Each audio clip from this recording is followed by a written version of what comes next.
içinde bulunduğumuz insan hakları haftası vesilesiyle bir kez daha yargının en önemli probleminin özel yetkili mahkemeler ve özel yargılama usullerinin olduğunu belirtmek isteriz. Özel yetkili mahkemeler ve yargılama usulleri adil yargılama ilkelerini ve savunmanın bağımsızlığının kullanımını ortadan kaldırır niteliktedir. Özel mahkemeler ve özel yargılama sistemleri maalesef Türk hukuk sisteminde hep var olmuşlardır. Daha önce İstiklal Mahkemesi, Sıkı Yönetim Mahkemesi, Devlet Güvenlik Mahkemesi ve özel yetkili mahkeme olarak hukuk sisteminde yer alan özel yetkili mahkemeler şimdi de TMK 10 maddeyle görevli özel yetkili mahkemeler olarak karşımıza çıkmaktadır. Bilindiği üzere 2012 yılında 6352 sayılı kanun ile yapılan değişiklikle özel yargılama usullerine ilişkin CMK'nın 250 ve devamı maddeleriyle terörle mücadele kanununa taşınarak reform adıyla kamuoyuna sunulmuştur. Reform olarak sunulan bu değişiklik ile yargı yürütmeye daha fazla bağımlı hale getirilerek muhalif olana özel yargılama usulü daha da pekiştirilmiştir. Unutmayalım ki hükümeti bu değişikliği yapmaya yönelten etkenin özel yetkili savcıların ve mahkemelerin kendi siyasal kararlarını soruşturmaya başlamış olmasıydı. Bizler özel yetkili mahkemelerin adil yargılama ilkesinin yaşama geçirilmesi yönünde en büyük engel olduğunu düşünmekteyiz. Adil yargılama ilkesinin yaşama geçirilmesi, bunun sonucu olarak kişi güvenliği ve toplumsal bağışın sağlanması için yargının bağımsızlığının yanı sıra tarafsızlığı da kaçınılmazdır.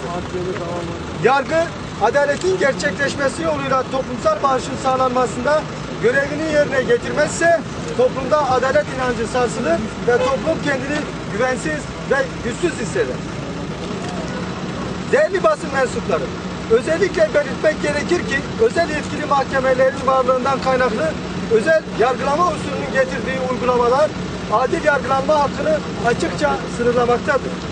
Özellikle uygulamada sıklıkla karşılaşılan ve Ceza Muhakemesi Kanunu'nun 153. maddesinde düzenlenen gizlilik kararı tamamen şüpheli ve onun müdafisine karşı düzenlenmiştir. Gizlilik kararı çerçevesinde soruşturma kapsamında mahkemeye çıkan şüpheli ve müdafisi dosyadan bir haber ve suç isnadını dahi tam olarak bilmeden savunma yapmak zorunda bırakılmaktadır.